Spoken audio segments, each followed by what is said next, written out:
Dear students, this is Praveen Kumar Agrawal from Management Department.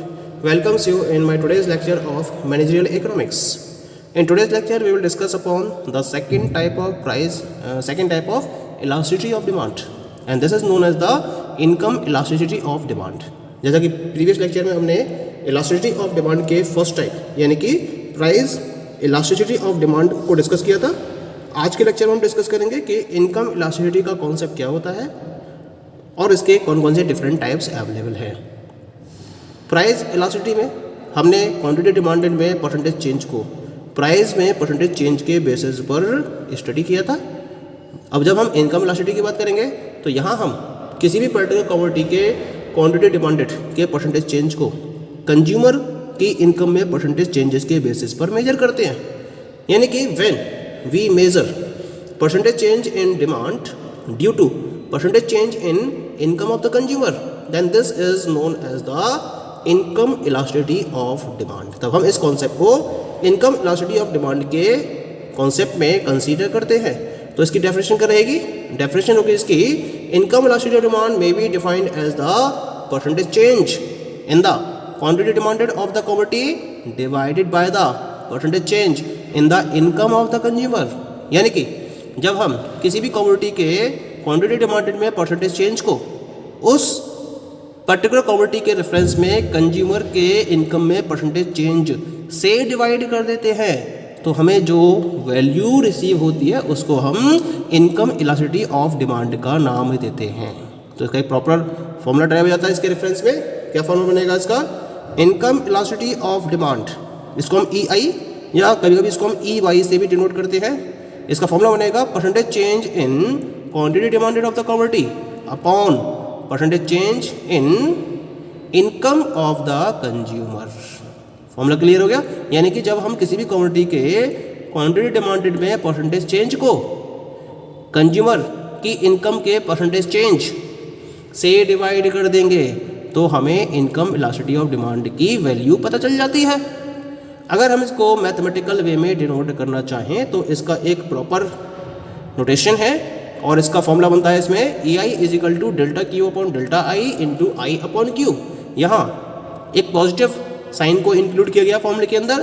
Positive का मतलब, sign का मतलब है कि जो क्वांटिटी डिमांडेड और इनकम ऑफ द कंज्यूमर है इन दोनों के बीच में डायरेक्ट रिलेशन होता है. यानी कि अगर हम किसी भी कंज्यूमर की इनकम को इंक्रीज करेंगे तो उसकी इनकम में इंक्रीमेंट होने की वजह से उसकी क्वांटिटी डिमांडेड भी लगातार इंक्रीज होगी और अगर हम कंज्यूमर की इनकम को डिक्रीज करेंगे तो क्वांटिटी डिमांडेड भी लगातार डिक्रीज होगी.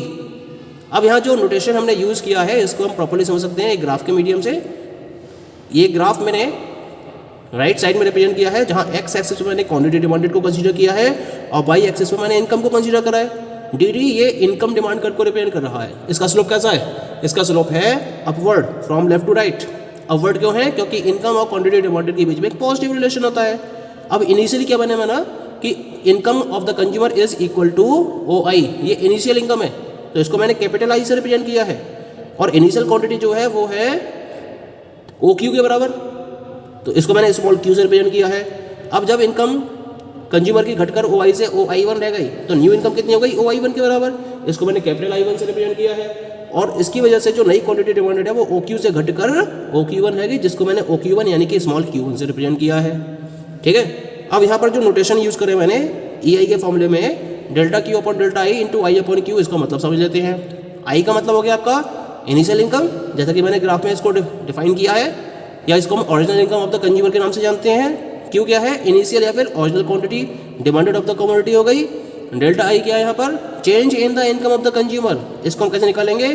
जो न्यू इनकम है उसमें से इनिशियल इनकम को माइनस कर देंगे तो हमारे पास चेंज इन इनकम निकल कर आ जाएगी. ऐसे ही डेल्टा Q क्या है? ये चेंज इन क्वांटिटी डिमांडेड को रिप्रेजेंट करता है और जिसे निकालने के लिए हमें क्या करना पड़ेगा? जो नई क्वांटिटी है यानी कि Q1 उसमें से इनिशियल क्वांटिटी यानी कि Q को माइनस कर देंगे तो Q1 डिफरेंस Q ये क्या शो करेगा? चेंज इन क्वांटिटी डिमांडेड को शो करेगा. ठीक है. इसका मतलब यहाँ पे जो पॉजिटिव साइन मैंने रिप्रेजेंट करा है ये पॉजिटिव साइन क्या रिप्रेजेंट करता है? ये क्वांटिटी डिमांडेड और इनकम के बीच के पॉजिटिव रिलेशन को रिप्रेजेंट करता है. ठीक. तो this is about the formula of income elasticity of demand. This is EI is equal to delta Q upon delta I into I upon Q. Now we will discuss about the degree or types of income elasticity of demand. Income elasticity demand ये 5 तरह की होती है। There are the following 5 types of it. क्या क्या है ये 5 types? The first one is the zero income elastic demand, second one is the negative income elastic demand, third one is the income elasticity greater than unity, fourth one income elasticity less than unity, and the fifth one is the unitary income elastic demand. तो ये 5 type होते हैं income elastic demand के। किस तरह से इसको हम डिस्क्राइब कर सकते हैं? Let us have a study about these particular types of income elasticity of demand. The very first one is the zero income elastic demand. क्या होती है जीरो इनकम? जीरो इनकम है इसका मतलब ई आई की वैल्यू क्या होगी? जीरो होगी। और ई आई की वैल्यू जब जीरो कब होगी? जब आप कंज्यूमर की इनकम में तो चेंज कर रहे हो लेकिन क्वांटिटी डिमांडेड में कोई भी चेंज नहीं हो रहा है। तो जब कोई भी चेंज नहीं हो रहा है तो परसेंटेज चेंज कितना हो जाएगा? जीरो हो जाएगा। तो उसके बेसिस पर ई आई की वैल्यू भी कितनी जाएगी? जीरो हो जाएगी। अगर फॉर्मूले के पॉइंट ऑफ व्यू देखें हम तो इसका मतलब हम इसकी डेफिनेशन दे सकते हैं कि when there is a change in the income of the consumer but there is no change in quantity demanded of the commodity, then in such a case it is known as the zero income elastic demand. और इस case में ई आई की value क्या होगी? Zero होगी। इसको हम एक कर्व के हेल्प से भी यहाँ रिप्रेजेंट कर सकते हैं। राइट साइड में मैंने इसका कर्व रिप्रेजेंट किया है जहाँ मैंने एक्स एक्सिस पर क्वांटिटी को और वाई पर इनकम ऑफ द कंज्यूमर को रिप्रेजेंट किया है। The curve will be parallel to Y axis या फिर एक्स एक्सिस के ये वर्टिकल होगा। इसे मैंने डी डी से रिप्रेजेंट किया है और इसके करस्पॉन्डिंग जो क्वांटिटी है वो हो गई ओ क्यू। और ये ओ क्यू क्वांटिटी क्या रहती है? इट रिमेन्स फिक्स्ड, इसमें कोई भी चेंज नहीं होता है। इनकम पहले कितनी थी? ओ आई, तब भी क्वांटिटी कितनी है? O Q. इनकम ओ आई से घटकर ओ आई वन रह गई, अभी क्वांटिटी कितनी है? O Q. इनकम फिर ओ आई वन से घटकर ओ आई टू रह गई, अभी क्वांटिटी कितनी है? O Q. तो इनकम तो चेंज हो रही है लेकिन क्वांटिटी डिमांडेड में कोई भी चेंज नहीं हो रहा है। इसकी वजह से परसेंटेज चेंज कितना जाता है? जीरो। और उसकी वजह से ई आई की वैल्यू आती है जीरो। तो हम इस पर्टिकुलर सिचुएशन को जीरो इनकम इलास्टिक डिमांड के नाम से जानते हैं। ठीक है। Now we will talk about the second type of income elasticity. This is known as the negative income elastic demand. Negative का मतलब क्या होगा? यहाँ ई आई की वैल्यू लेस देन जीरो होगी, क्योंकि हमने पहले स्टडी किया है इसको कि इनकम इलास्टिक डिमांड के केस में प्राइस नहीं, इनकम ऑफ द कंज्यूमर और क्वांटिटी डिमांडेड, इनके बीच में कैसा रिलेशन होता है? पॉजिटिव। लेकिन अगर यही रिलेशन हो जाए नेगेटिव या इनवर्स, तब उस केस में जो इनकम इलास्टिसिटी होगी वो कहलाएगी नेगेटिव इनकम इलास्टिक डिमांड। यानी कि इस सिचुएशन में हम इसको डिफाइन कर सकते हैं कि when there is an increase in the income of the consumer which causes to a decrease in quantity demanded of the commodity and a decrease in the income causes an increase in the quantity demanded, then such a situation is known as negative income elastic demand. अब बात ये आती है कि ऐसी वो commodity कौन सी commodity है जिस केस में ये सिचुएशन पॉसिबल होती है? तो ये सिचुएशन होती है इन्फीरियर गुड्स के केस में, या इसको हम गिवन गुड्स का नाम बोलते हैं।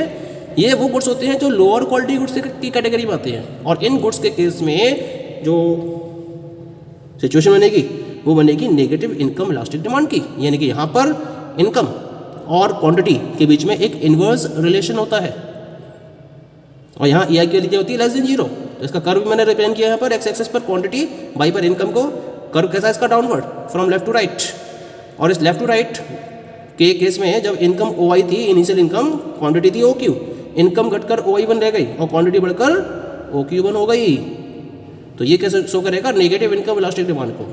एग्जाम्पल के तौर पर मान लीजिए कि लोअर क्वालिटी गुड्स की बात करते हैं, लोअर क्वालिटी राइस की बात करते हैं। गरीब आदमी है, कोई पुअर पर्सन है और वो लोअर क्वालिटी गुड्स को परचेज कर रहा था, लेकिन एकदम से उसकी इनकम क्या हुई? बढ़ गई। अगर उसकी इनकम बढ़ जाती है तो लोअर क्वालिटी गुड्स की वो उससे बेटर क्वालिटी गुड्स को, यानी कि बेटर क्वालिटी के राइस को कंज्यूम करेगा। तो जो उस लोअर क्वालिटी गुड है उसकी डिमांड क्या हो जाएगी? कम हो जाएगी। तो इनकम बढ़ी कंज्यूमर की, लेकिन उस लोअर क्वालिटी गुड्स की जो डिमांड है वो क्या हो गई? वो कम हो गई। तो ये सिचुएशन क्या कहलाएगी? Negative income elastic demand.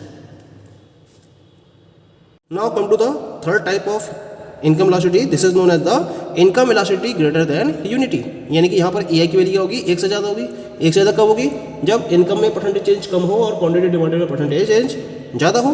तो हम इसको डिफाइन कर सकते हैं कुछ इस तरह से, when there is a small percentage change in the income of the consumer which causes to a large percentage change in its quantity demanded, then such a situation is known as income elasticity greater than unity. यहाँ जो curve रहेगा right side में मैंने इसको represent कर रखा है, यहाँ अपवर्ड सिचुएशन होगी क्योंकि इनकम और क्वांटिटी के बीच में पॉजिटिव रिलेशन है। तो अपवर्ड सिचुएशन होगी फ्रॉम लेफ्ट टू राइट, लेकिन जो उसका स्लोप होगा वो लेस देन 45 डिग्री होगा, जिसको मैंने डी डिमांड कर्व से रिप्रेजेंट किया है। इसका जो स्लोप है that is less than 45 degree.